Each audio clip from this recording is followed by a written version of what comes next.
Será um novo momento, que não será fácil, mas essas medidas são necessárias para resguardar a saúde de alunos, de professores e de suas famílias quando eles voltarem para casa. Como sempre tenho dito, a luta contra a Covid-19 está longe de acabar, porque o vírus continua entre nós. Agora vamos a outros detalhes, desse plano apresentado pelo governo, lembrando que não tem data, Mário, para ser posto em prática. O plano diz que ao retornar às aulas ainda sem data para acontecer, vai ser preciso atender ao distanciamento mínimo de 1,5 m entre os estudantes, os trabalhadores em educação e colaboradores também. Outra medida prevista no plano é uma redução na quantidade de alunos por sala de aula e até mesmo a adoção de um rodízio nas escolas. Na volta às aulas deve ser adotado também intervalos diferentes de entrada, saída e alimentação, para evitar aglomerações nas dependências da escola. Os eventos presenciais nas escolas devem ser adiados e as atividades esportivas coletivas suspensas. O plano ainda prevê que estudantes, trabalhadores em educação, professores, e demais colaboradores devem receber orientações para evitarem contatos próximos, como apertos de mãos, beijos e abraços, e na hora das refeições o horário deve ser alternado e o distanciamento mínimo deve ser de 2 metros. O uso de máscaras, como o secretário lembrou ali na entrevista coletiva, continua obrigatório. Durante as refeições, elas devem ser guardadas em sacos plásticos.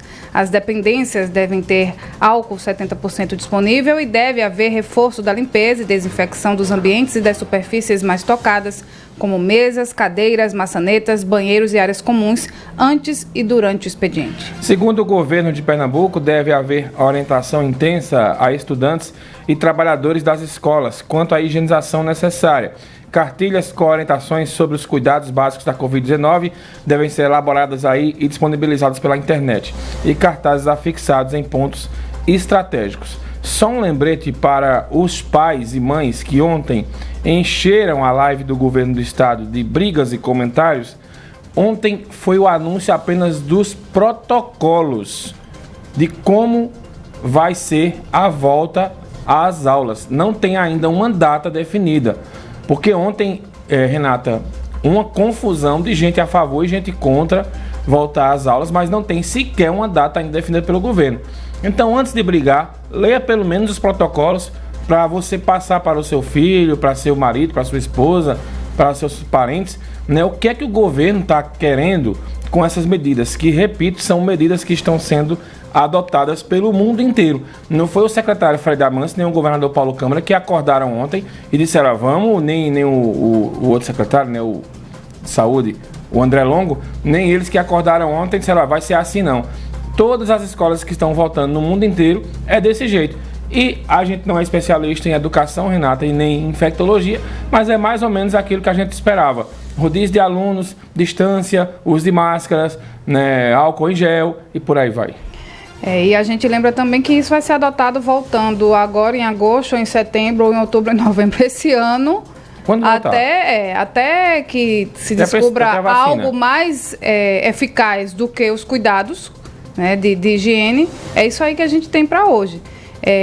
Um comportamento realmente bem assustador nas redes sociais.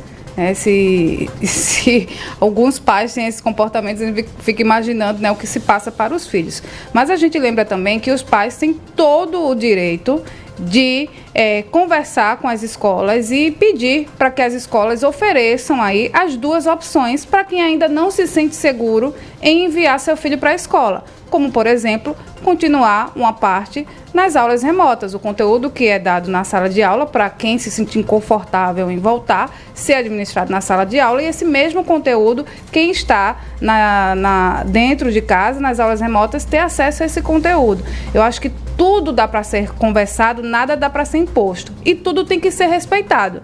Não é porque um não quer voltar que ele tem que exigir que o outro também, que o pai do outro coleguinha não queira também voltar. Cada um tem seu entendimento em relação ao fato. Nem chamar de irresponsável, de criminoso, como eu vi ontem em alguns grupos. Exatamente. Cada um tem o direito de pensar como quiser. Se existe um protocolo, como tudo que está acontecendo, o comércio, inclusive muitos desses pais são comerciantes estavam querendo que o comércio voltasse. Né? Tá certo que quando se fala dos nossos filhos, aí é diferente, né? Mas saúde é saúde para todo mundo, para mim, para o meu filho, para quem trabalha comigo, enfim. Né? Então, é uma preocupação extremamente louvável, a saúde do nosso bem maior, que é os nossos filhos. Mas eu acho que essa guerra que está existindo não é bem por aí. E a gente sabe também que tem vertente dos pais com advogados obrigando as escolas a voltar às aulas presenciais. Sabe, é uma guerra de pais que a gente vê hoje em dia. E outra vertente que só fala em pagamento de mensalidade.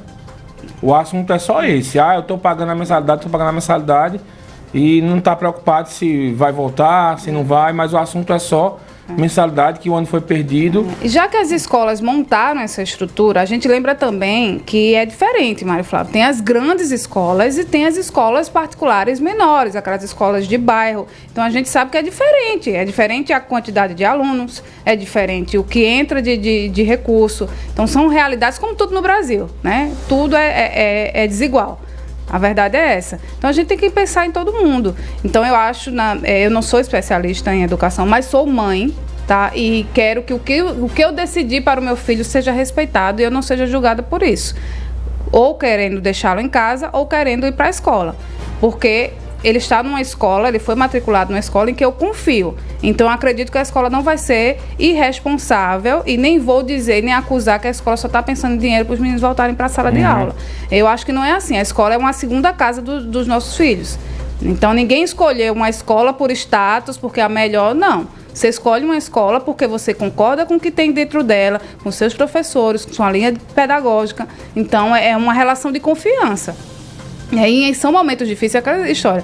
O bom no bom é bom, agora o bom no ruim. Então são momentos difíceis que a gente testa um amigo, né? A gente testa um parente, a gente testa uma relação de confiança com instituições que a gente tem contato o tempo inteiro. Então, na minha humilde opinião, eu acho que deveriam, se as aulas presenciais voltarem, oferecer as duas possibilidades, tá? O que a gente lembra aqui é que o estudante não pode deixar de estudar, porque isso é abandono escolar e está previsto em lei do Estatuto da Criança e do Adolescente. Os pais, inclusive, podem ser penalizados, tá?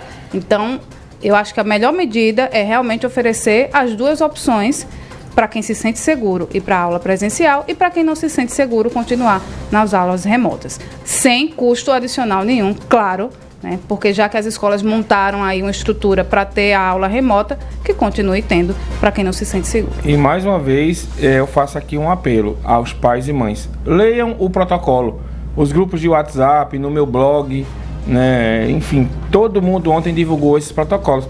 Leiam os protocolos de antes de você entrar numa discussão, para você pelo menos entrar com conhecimento de causa. Particularmente, manter distância de criança e adolescente é um negócio impossível. Isso é impossível. Né? Nós adultos já temos essa necessidade, imagine criança e adolescente. Né? Então, a partir daí, se o negócio for afastamento social, realmente vai ser complicado o negócio. Mas eu acho que a gente tem que ir atrás de conhecimento, atrás de números, né, em relação à mortalidade, enfim. Vamos seguindo. 7h11, o secretário de Saúde de Pernambuco comunicou na entrevista coletiva online que vai haver ampliação da testagem para os municípios que fazem parte do programa Atende em Casa. Vamos conferir o que ele destacou sobre esse assunto. Nós mandamos para os municípios pernambucanos a nota técnica que amplia a testagem da Covid-19 no estado, seja por meio do exame molecular do tipo RT-PCR, seja pelo teste rápido imunológico, para todos os pernambucanos que apresentem síndrome gripal suspeita da Covid-19. Chegar a este ponto de ampliação da nossa oferta de testagem é um marco importantíssimo, tanto para a nossa vigilância em saúde, como para garantir maior segurança no retorno das atividades. A marcação dos exames para 133 municípios que já aderiram à ferramenta do Atende em Casa deve ser feita pelo www.atendeemcasa.pe.gov.br ou ainda devem procurar, os pacientes com sintomas podem procurar as informações diretamente com a Secretaria de Saúde do município de residência. Muito bem, então aí para todos os municípios que estão cadastrados aí no Atende em Casa. A gente lembra que esse Atende em Casa ele já existe, né? Já há um tempo, desde basicamente o andamento da pandemia. E ele, na verdade, ele vai oferecer uma terceira opção, Mário, porque ele já oferece, você relata os sintomas e aí ele diz, fique em casa, ou se dirige à unidade de saúde adequada para esses tratamentos de síndrome gripal. E agora ele oferece também essa questão da testagem, né? Então é uma ótima ferramenta. Muito bem, também a gente lembra a vocês que começou esta semana a operar em Caruaru uma nova unidade de terapia intensiva UTI. O equipamento foi montado no Hospital Manuel Afonso e conta com 10 leitos. Desde o início da pandemia, que de acordo com a Prefeitura de Caruaru, o Hospital Manuel Afonso tem sido a unidade municipal de internação para tratamento de casos da Covid-19. Ao todo, a unidade hospitalar tem 63 leitos de tratamento, uma sala vermelha e 10 leitos de UTI.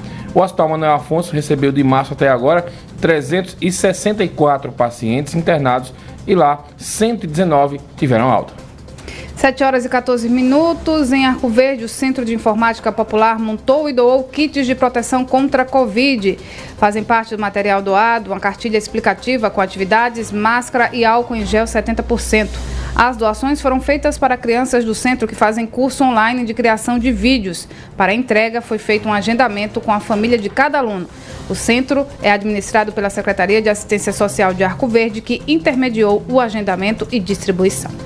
Muito bem, preparando o espaço para quando as feiras forem autorizadas a voltar, o Moda Center Santa Cruz de Capibaribe anunciou que instalou 20 lavatórios nas dependências para auxiliar no combate ao coronavírus. Segundo a administração, os lavatórios foram posicionados em locais estratégicos na área interna e externa. Os clientes e comerciantes do local vão poder higienizar as mãos antes de seguirem para os boxes e lojas do centro atacadista. Para a instalação foram investidos R$10 mil. Cada lavatório tem água canalizada diretamente da caixa d'água, além de dispensadores de papel e sabão líquido. Lembrando que ainda não há previsão para a volta aí das atividades no Moda Center. Em Caruaru, os comerciantes da Feira da Sulanca se reuniram com representantes de Santa Cruz e Toritama para montar protocolos de saúde e apresentar ao governo de Pernambuco. A ideia é a retomada das atividades ainda este mês. João Neto traz os detalhes dessa reunião. Muito bem. Um grupo de diretores de feirantes de Caruaru, Santa Cruz e Toritama se reuniu na tarde desta quarta-feira para apresentar alguns protocolos ao governo do estado e pedindo aí a reabertura do setor nesta volta do novo normal. Eu vou conversar com o Paulo Sérgio, ele que é sulanqueiro e também faz parte da comunicação da Feira da Sulanca aqui em Caruaru, para explicar mais detalhes dessa reunião, não é, Paulo? A gente estamos se reunindo com toda a diretoria Caruaru, Santa Cruz e Toritama com uma finalidade, é de levar ao governador, ao secretário de saúde, as propostas para a gente reabrir as 3 feiras em conjunto, uma vez que o comércio de Caruaru já foi aberto e a gente precisa a volta da Feira da Sulanca. Então, cada cidade, cada feira está apresentando o seu projeto, com seus protocolos, que também já foram entregues ao governador, e a gente só está reforçando para que a gente abra até o dia 27 as 3 feiras de uma só vez. Então, até o dia 27, vocês esperam que o governo aprove nessa reabertura?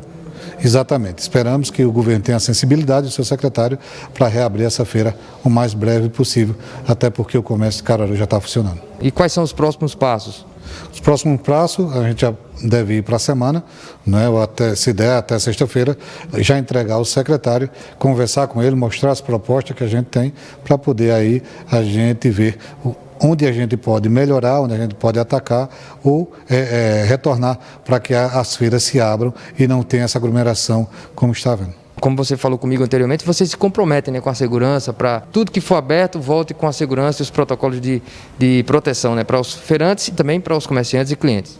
Isso, então tudo aquilo que for dado de norma sanitária para que seja cumprida, as 3 cidades, Caruaru, Santa Cruz e Toritama, vai se adequar, já estão se adequando para fazer essa reabertura. Ok, Paulo Sérgio, muito obrigado por suas informações. Eu volto ao estúdio, João Neto, Rádio Cidade, todo mundo ouve, todo mundo vê.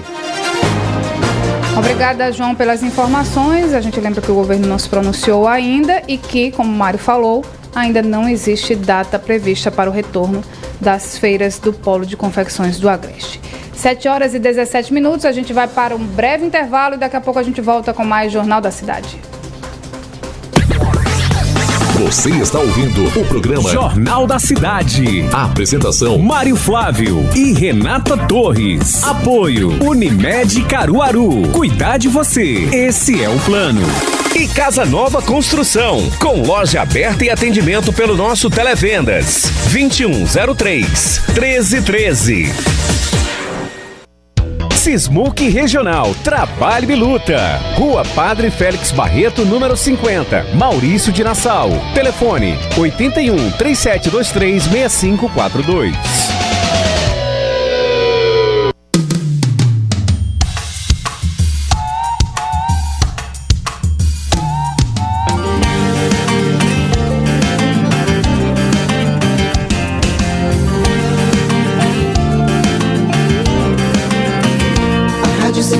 Já está no ar, com muita música e informação. Aqui o ouvinte está em primeiro lugar, mesclando o novo com a tradição. Todo mundo ouve, todo mundo vê, a Rádio Cidade bem juntinho de você. 99.7, o som é de rádio e a imagem é de TV. Todo mundo ouve, todo mundo vê, a Rádio Cidade bem juntinho de você. 99.7, o som é de rádio e a imagem é de TV. Todo mundo ouve, todo mundo vê, a Rádio Cidade bem juntinho de você. 99.7, o som é de rádio e a imagem é de TV. Todo mundo ouve, todo mundo vê, a Rádio Cidade bem juntinho de você. 99.7, o som é de rádio e a imagem é de TV. Todo mundo ouve, todo mundo vê, a Rádio Cidade bem juntinho de você. 99.7, o som é de rádio e a imagem é de TV. Todo mundo ouve, todo mundo vê, a Rádio Cidade bem juntinho de você. 99.7, o som é de rádio e a imagem é de TV. Rádio Cidade, Rádio Cidade. É momento de reconstrução e claro que você conta com a Casa Nova. Aproveite as melhores ofertas e prazos que preparamos para você. Piso Pointer 80x80 retificado 29,90. Forro PVC branco só 14,98. Ducha Deca multitemperaturas 89,90. Luminárias em LED Neutron 18 watts 24,90. Faça suas compras na loja física pelo Televendas 2103-1313 ou pelo site casanova.com.br. É hora de reconstrução com a Casa Nova. Sua casa é aqui em Caruaru e Santa Cruz. Hora certa. Apoio Ecolavagem. Lave o seu carro e estofado, respeitando a natureza. Telefone 81 99555 7305. Na Rádio Cidade, 7h21. Já estamos de volta com o programa Jornal da Cidade. A apresentação: Mário Flávio e Renata Torres. Apoio: Unimed Caruaru. Cuidar de você. Esse é o plano. E Casa Nova Construção, com loja aberta e atendimento pelo nosso Televendas. 2103-1313. Estamos de volta com o Jornal da Cidade. Pensando em ampliar a testagem rápida em Serra Talhada, a Prefeitura mudou o local de atendimento de um laboratório da cidade. Os detalhes com Laís Florencio. Em Serra Talhada, a unidade avançada do Laboratório Municipal José Paulo Terto mudou de lugar. A Prefeitura optou por mudar o local de atendimento para poder ampliar a capacidade de testagem rápida para a Covid-19 realizada pelo laboratório. Agora, a unidade funciona na rua Tabelião Tiburtino Nogueira, número 1244, no bairro Nossa Senhora da Penha. Laís Florencio, Rádio Cidade. Todo mundo ouve, todo mundo vê. Tá certo, Laís. Obrigado. A Prefeitura do Recife decidiu ampliar a testagem da Covid-19 para o público em geral com sintomas gripais. Jorge Brandão explica agora como essa ação vai acontecer. A Prefeitura do Recife ampliou a quantidade de locais que disponibilizam testagem na rede municipal de saúde. Passam de 8 para 24 unidades de saúde que realizam o exame para detectar o vírus. Para ter acesso aos exames, as pessoas podem usar o aplicativo Atenda em Casa ou ir diretamente nas unidades de saúde. Para fazer os exames, os usuários vão escolher o local, a data e o horário do exame. O agendamento pode ser realizado pelo www.atendemcasa.pe.gov.br. Para quem está com sintomas de gripe, poderá marcar para fazer o teste nas 20 unidades de referência da atenção básica para atendimento a pacientes com suspeita de Covid-19. Mais de 47 mil pessoas da capital pernambucana já se cadastraram no aplicativo.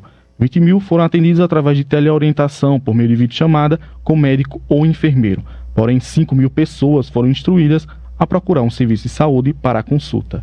Jorge Brandão, Rádio Cidade, todo mundo ouve, todo mundo vê. Obrigada, Jorge. Caruaru confirmou que a cidade tem agora 3.340 casos de Covid-19.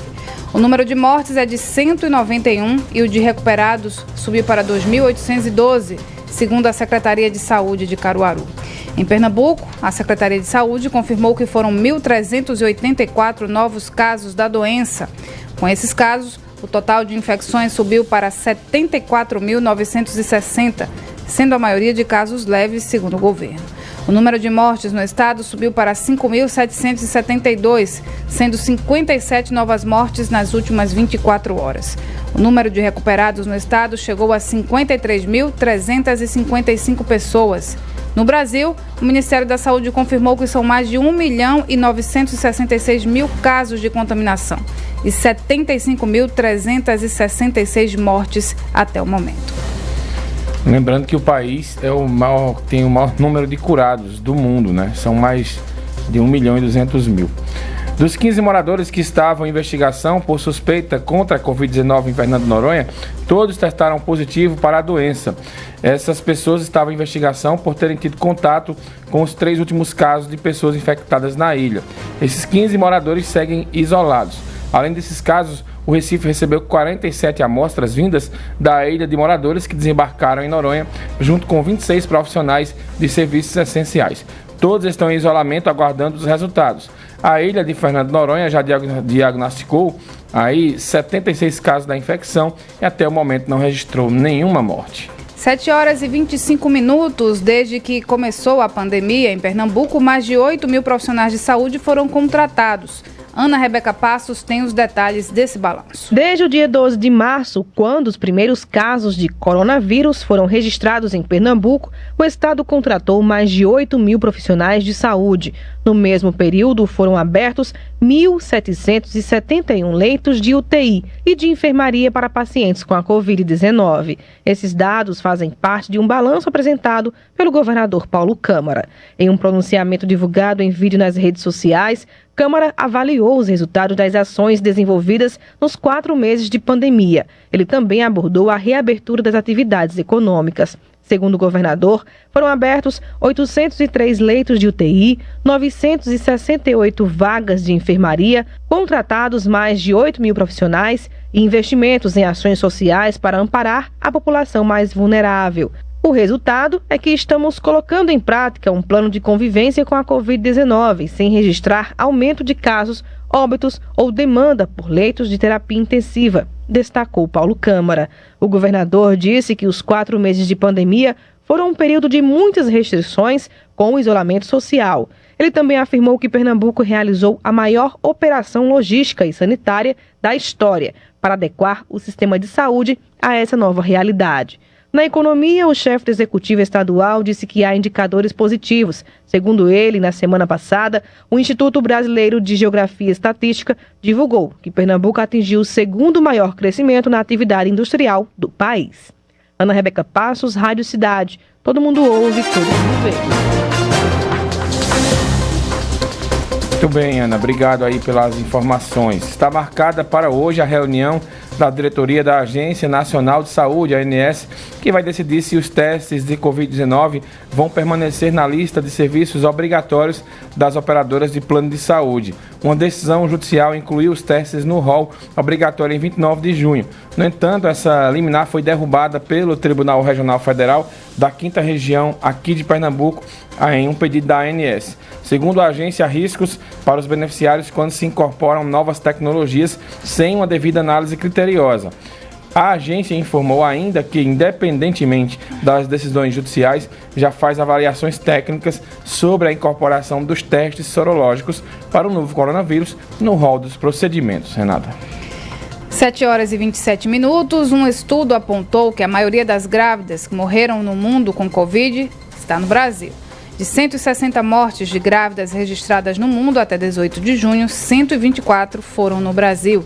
Em segundo lugar na lista está os Estados Unidos, com 16 mortes. Segundo a obstetra Melânia Amorim, da Universidade Federal de Campina Grande, uma das autoras do estudo, mostra que no mundo 188 territórios já foram afetados pelo coronavírus e o Brasil é o que mais tem mortalidade de grávidas. Para a pesquisadora, falhas graves no atendimento das gestantes brasileiras explicam um número tão elevado. O estudo chamado de A Tragédia da Covid no Brasil, a tragédia da Covid-19 no Brasil, usou dados do Ministério da Saúde para estruturar essa pesquisa. O levantamento ainda apontou que de 26 de fevereiro a 18 de junho, mais de 900 mulheres no pós-parto contraíram a Covid-19. E a Polícia Federal em Caruaru deflagrou a Operação Impunitas 3. A ação teve o objetivo de combater crimes contra o sistema financeiro nacional, lavagem de dinheiro e de constituição de organização criminosa. O repórter Alex Murphy tem os detalhes dessa operação.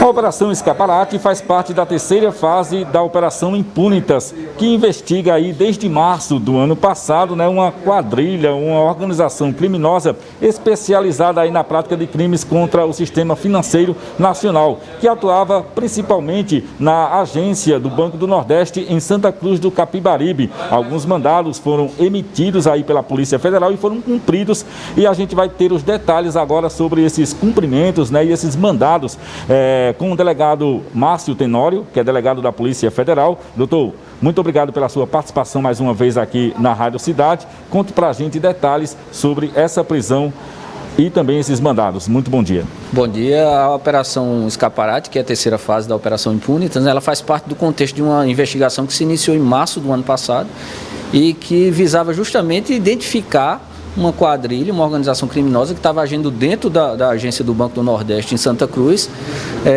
especializada na concessão fraudulenta de recursos, de financiamentos, deferimento de financiamentos.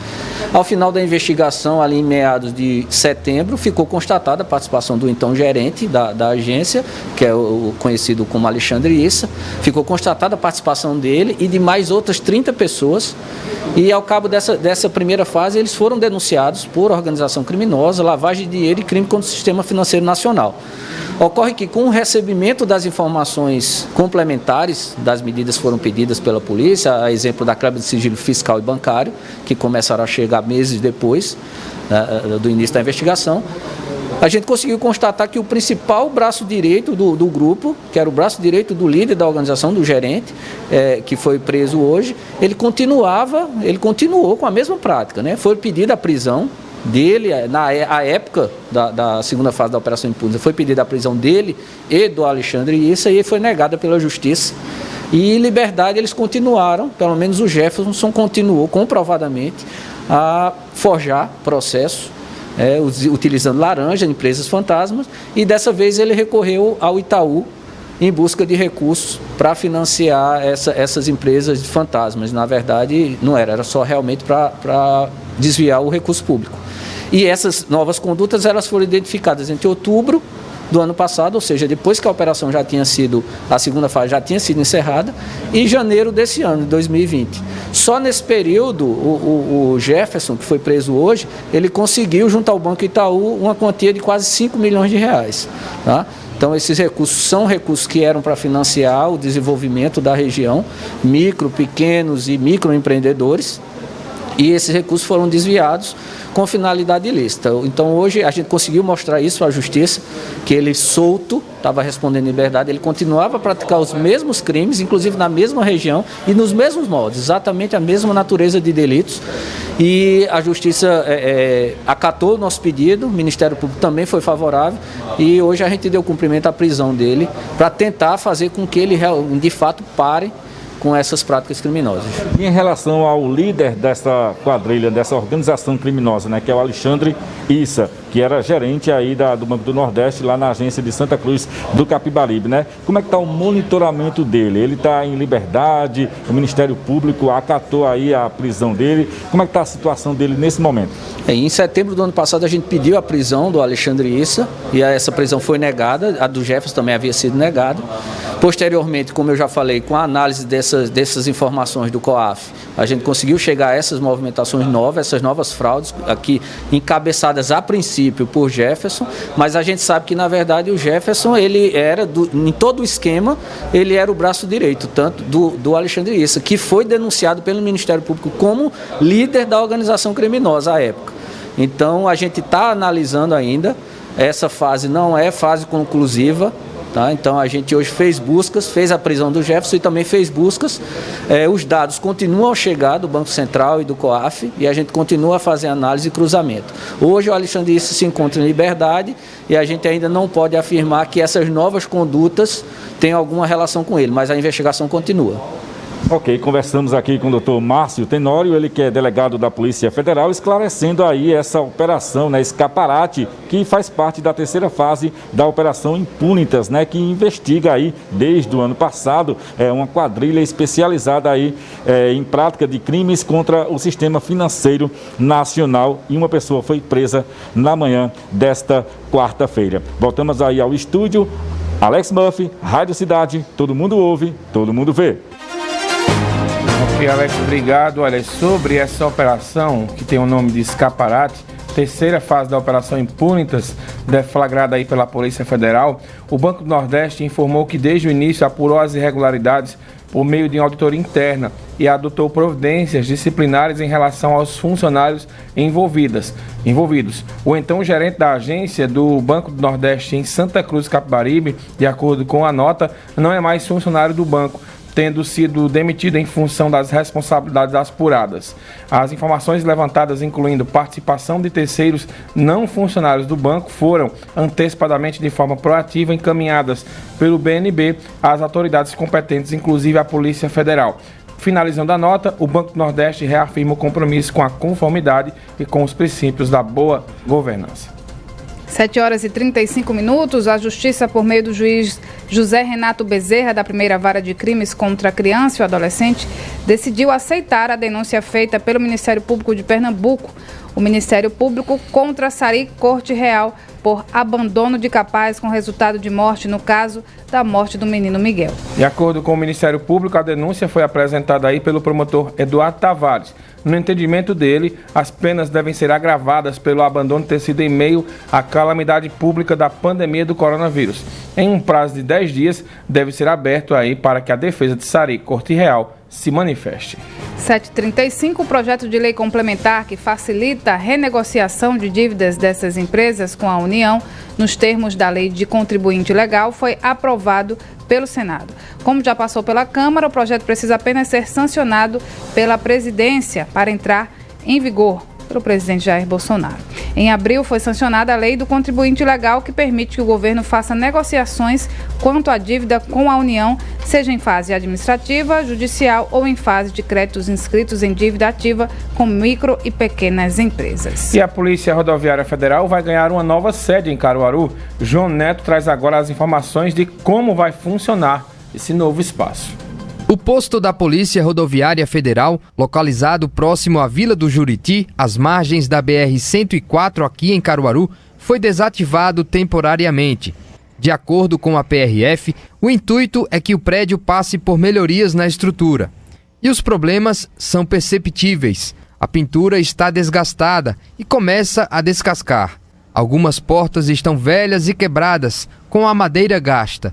Paredes e partes das calçadas degradadas, deixando o espaço em situação crítica. A reforma visa um novo ambiente operacional com logística mais adequada que busca facilitar e melhorar a unidade para os agentes e a população. O novo prédio do Juriti contempla ainda a transferência da delegacia que fica na BR-232, próxima à UPA estadual.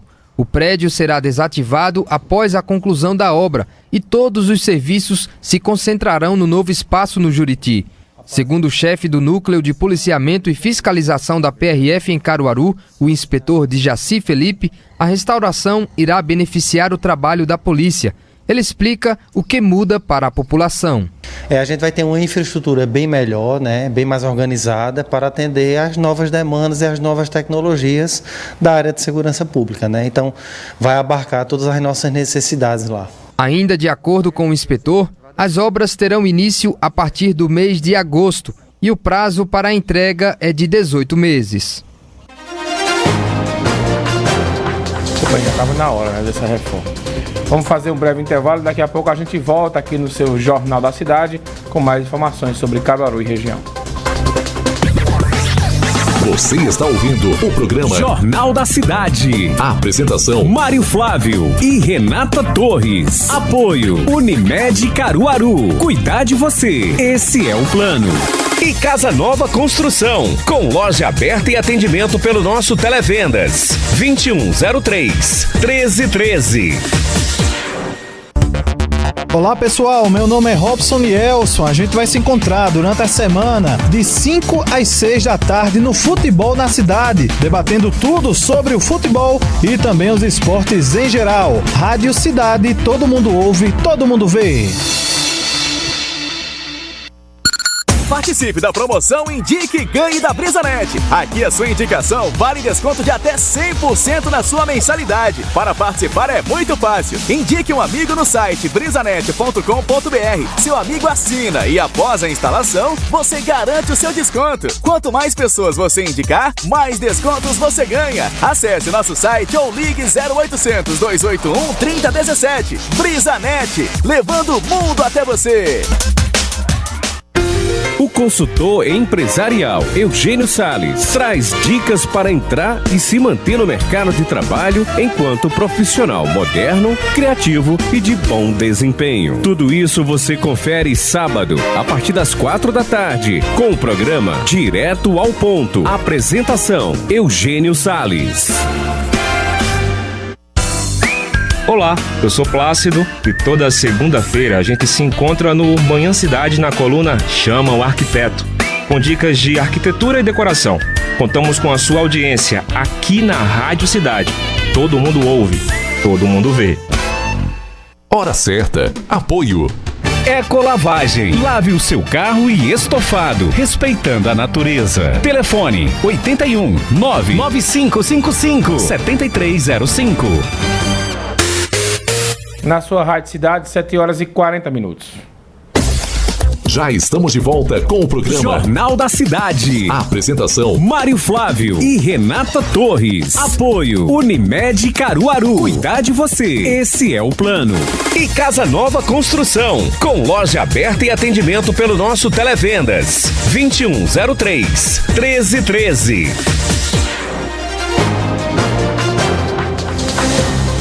De volta, e a Polícia Federal em Pernambuco instaurou um inquérito para apurar as circunstâncias de uma ocorrência trazida por policiais militares do 13º Batalhão que fica no plantão do Hospital da Restauração no Recife, envolvendo a compra de um aparelho celular por um salva-vidas civil de 24 anos, natural da cidade de Palmares, que mora no bairro das Graças, no Recife. Estaria utilizando para isso a quantia de R$ 1.800 em notas falsas.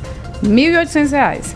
A detenção aconteceu por volta do meio-dia, quando um auxiliar administrativo de 36 anos, que mora no Recife, anunciou uma venda via aplicativo de vendas de um aparelho celular no valor de R$ 1.800 e marcou um encontro com o comprador, o possível comprador, esse salva-vidas civil, para efetivar a venda, entregar o aparelho e receber o dinheiro nas proximidades da rampa do Hospital da Restauração. E no ato do pagamento recebeu 18 cédulas de R$ 100, sendo que ao manusear o dinheiro percebeu que eram falsas por causa da textura, que era lisa. De imediato, avisou ao comprador sobre a falsidade e propôs que se dirigissem ao posto policial do Hospital da Restauração para que fosse esclarecido toda aquela situação, tendo comprado, comparecido espontaneamente com tranquilidade, tendo a pessoa que ia vender o celular, ia comprar o celular. Os policiais militares, ao constatarem a falsidade das notas, encaminharam os dois para a sede da Polícia Federal para as providências cabíveis. Ao ser ouvido, O proprietário das notas falsas disse que tem por costume comprar e vender aparelhos celulares na internet e teria recebido 21 cédulas de R$100 de um indivíduo, no qual teria comprado um aparelho celular no valor de R$2.100. É o troca-troca, né, Mário? Por meio de um anúncio em um grupo do Facebook chamado de Marketplace. O encontro foi marcado do lado de fora da estação PE15, mas percebeu que não se tratava da mesma pessoa da foto que havia negociado a compra do aparelho. O guarda-vidas civil disse ainda que agiu de boa fé e que nunca foi preso nem processado. Então fica aí a dica para prestar atenção em cédulas falsas. Quando for fazer negócio, né? Até 28 de agosto, interessados em contribuir com sugestões para atualizar o Plano Nacional de Segurança Pública e Defesa Social vão poder participar de uma consulta pública aberta pelo Ministério da Justiça e Segurança Pública. O plano está em vigor desde dezembro de 2018 e é um instrumento legal de implementação da Política Nacional de Segurança e Defesa Social. Nele estão objetivos e diretrizes que devem ser observados e atingidos aí pelos entes federados e devem ser estruturados em ciclos de implementação de 2 anos.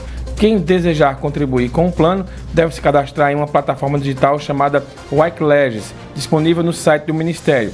Para o Ministério, a participação da sociedade é fundamental para a construção de ações efetivas na área de segurança pública e defesa social.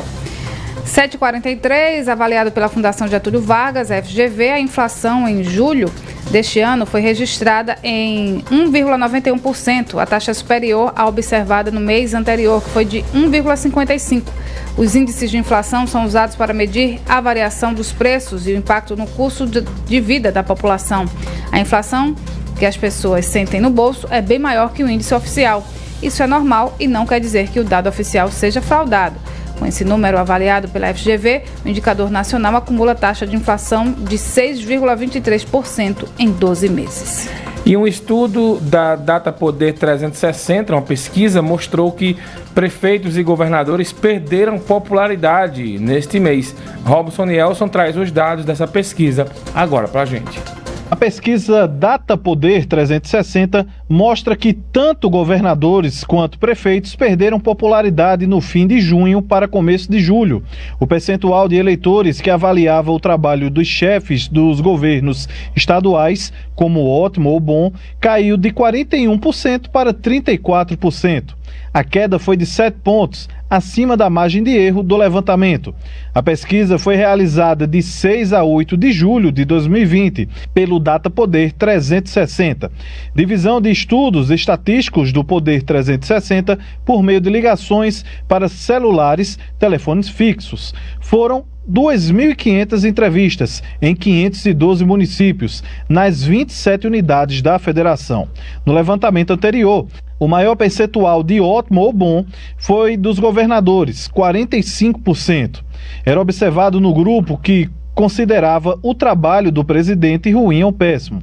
Agora a avaliação positiva dos governadores é mais alta, 40%, entre os que também avaliam positivamente Bolsonaro. A região em que os governadores têm mais avaliações positivas é o Nordeste, Sudeste e Sul. No caso dos prefeitos, a redução das avaliações positivas foi de 38 para 30. O que julgam o trabalho dos governadores municipais como regular passaram de 36 para 37. O percentual de ruim ou péssimo subiu 7 pontos. Foi de 23 no fim de junho para 30%. Robson Nielson, Rádio Cidade, todo mundo ouve, todo mundo vê. O ministro Luiz Roberto Barroso, presidente do Tribunal Superior Eleitoral, confirmou que decidiu que as eleições municipais desse ano não vão contar com a biometria. A decisão do ministro segue a recomendação de médicos e técnicos da corte que apontaram que a identificação por digital poderia representar até 70% do tempo gasto por eleitor para votar. O objetivo da retirada da biometria é que filas e aglomerações não se criem nas sessões eleitorais. Outra medida que aguarda a decisão da Corte é a retomada da identificação por assinatura no caderno de votação.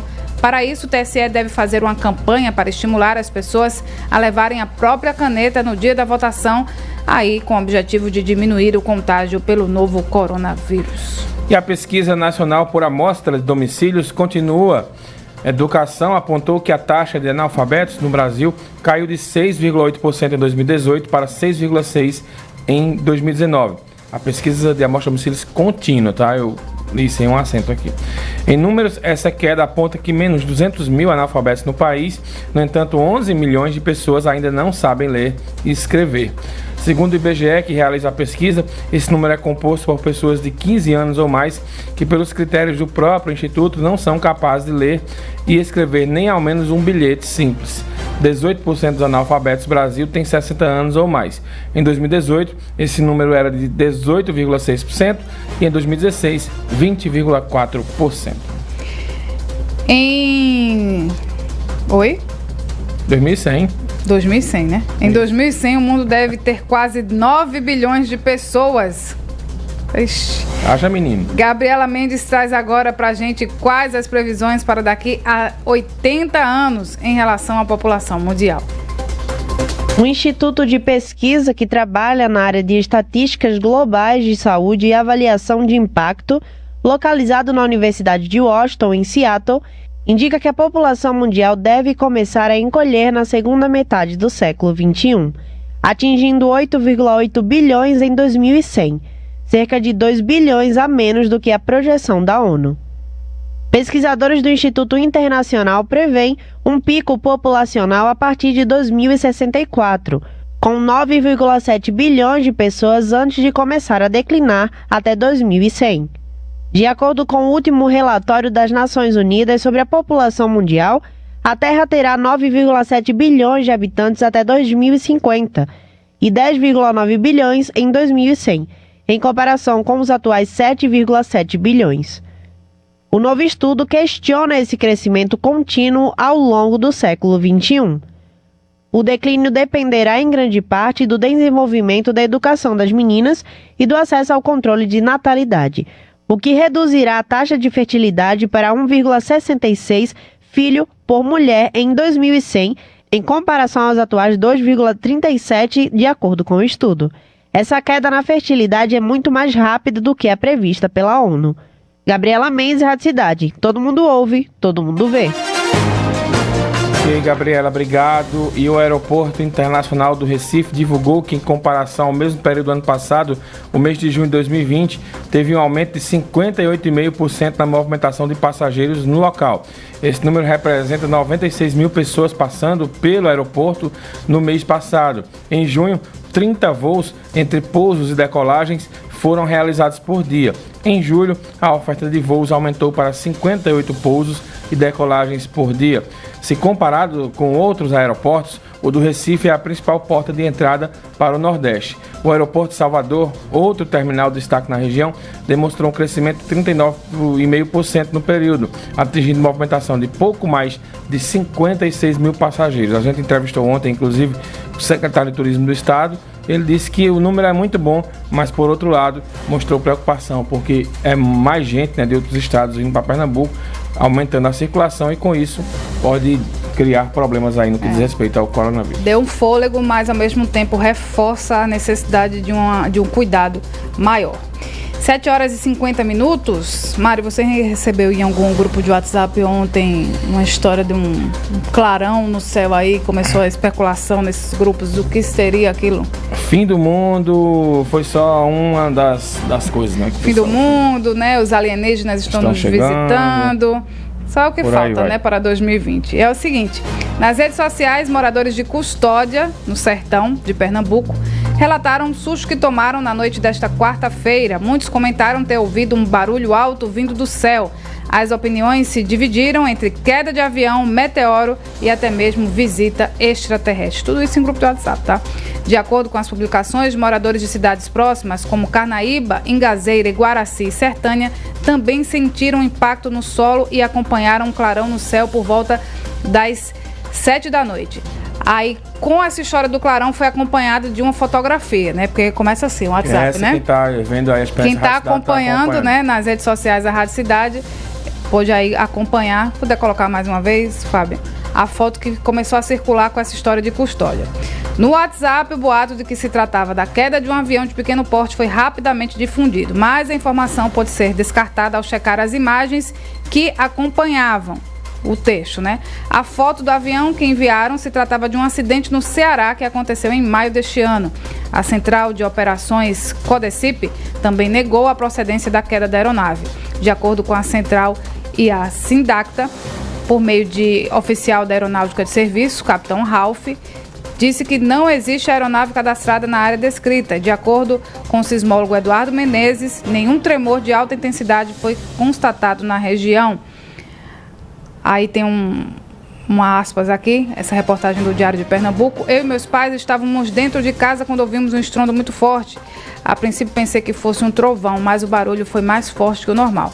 Foi uma vez só o barulho. As pessoas estão comentando no WhatsApp e viram um clarão antes do barulho, disse o estudante Enio Goiás, que estava em custódia nesse momento. Então foram muitas mensagens, né, Twitter, enfim. A reportagem do Diário de Pernambuco tentou entrar em contato com a Prefeitura de Custódia, mas até o momento não houve resposta. Ninguém sabe, a verdade é essa, o que foi isso, né, esse estrondo, mas acidente aéreo foi descartado e também abalos sísmicos foram descartados também. Então vamos aguardar as cenas dos próximos capítulos. Só lembrando que a foto que acompanha essa história de Custódia, ela foi de um acidente registrado em maio no Ceará. Eita, meu Deus. Vamos falar de futebol agora. Bons ventos estão contribuindo para uma retomada tranquila do Central aos jogos do Pernambucano, pelo menos até a bola rolar. O time conseguiu regularizar quase todos os atletas. Vanduí Braga explica pra gente agora como foi esse processo e se falta alguém aí ser regularizado. Bom dia, Vanduí. Bom dia, Mário, bom dia, Renata, e um bom dia a todos que estão acompanhando o Jornal da Cidade. Boas notícias! O Central, que tinha alguns atletas que estavam a ser inscritos para o restante da temporada, conseguiu regularizar praticamente todos os seus atletas. Nomes como o goleiro Gideão, o zagueiro Felipe Costa, os meias Doda e Fernando Pires e o atacante Adailson foram regularizados e poderão jogar no domingo na partida definitiva contra a equipe do Decisão. As duas pendências que restam são os atacantes Joelson e Leandro Soares. No caso de Joelson, faz falta ainda um último documento da equipe do Imperatriz do Maranhão para que se possa fazer a regularização do atleta junto à Federação Pernambucana. Na falta de Joelson, o nome do atacante Adailson ganha força pelos lados do Lacerdão. O jogador tem 23 anos e está regularizado.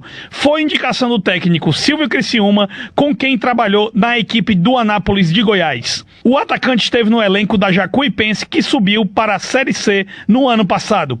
Acompanhe todas as novidades do mundo dos esportes no Futebol na Cidade a partir das 5 da tarde. Vanduí Braga, Rádio Cidade, todo mundo ouve, todo mundo vê. Valeu, Vanduí. Ô, Renata, e rapidinho aqui, o Carlos Plácido mandou aqui. Mandou a tua atualização, né? Já tem uma atualização. Um meteoro brilhante que explodiu na atmosfera foi observado lá no sertão de Pernambuco e estados vizinhos ontem, né? A atualização da notícia que a gente deu antes da entrada do Vanduí, que disse que um meteoro brilhante que explode na atmosfera foi observado no sertão de Pernambuco. Segundo a ONG Rede Brasileira de Observação de Meteoros, o fenômeno, que entrou na atmosfera perto da cidade de Serra Talhada, foi registrado às 6h59 da noite de ontem por 7 câmeras do portal Clima ao Vivo. Já pensou, Mário Flávio? Novidade, viu? Agora tem uma foto mais legal, hein? Do que a outra foto que a gente mostrou, para quem está curtindo a experiência Rádio Cidade. Foi, na verdade, de um caso no Ceará, mas tem uma... Mas é o mesmo caso? Não, esse aqui foi realmente que foi ontem. Deixa eu mandar para Fábio aqui, bem rapidinho, antes da gente encerrar. Estou te enviando, vê se, Fábio. Porque no computador eu me enrolo mais. Estou ficando velhinha. A foto é mais bacana para quem está acompanhando a experiência Rádio Cidade no Facebook e também no YouTube, no Twitter e aonde mais? No Instagram. Tá? Essa foto teria sido registrada ontem à noite, segundo essa ONG, tá bom? Meteoro registrado em Cabrobó, foto da Atel Telecom, Clima ao Vivo. A entrada desse meteoro na nossa atmosfera e o barulho teria sido nesse momento. Interessante, né? Realmente houve algo, mas não foi queda de avião nem abalos sísmicos, foi um meteoro. Eita, 2020. Vamos ficando por aqui, Mário Flávio? Vamos lá, Renata, daqui a pouco tem o Manhã Cidade, com mais muita informação, música, colunas, muita coisa para você. Deixa eu dar a ficha técnica bem rapidinho. Vai. A Rádio Cidade é emissora do grupo AJS de Comunicação. O Jornal da Cidade tem a edição de Laís Florencio. A produção é de Ana Rebeca Passos, Carol Cazé e Jorge Brandão. A edição de áudio e imagens é de Wesley Kedmo e Paulo Silva. Os trabalhos técnicos de Wagner Alex, Fábio Belo e Márcio Diego. A criação visual é de Rodrigo Miranda. A direção de produção e programação é do Mário Flávio. A direção de jornalismo é de Renata Torres. E a direção administrativa de Rodolfo Silva e a direção geral é de Adolfo José. Bom dia, a gente se encontra na sequência. Já. No Manhã Cidade. Até já.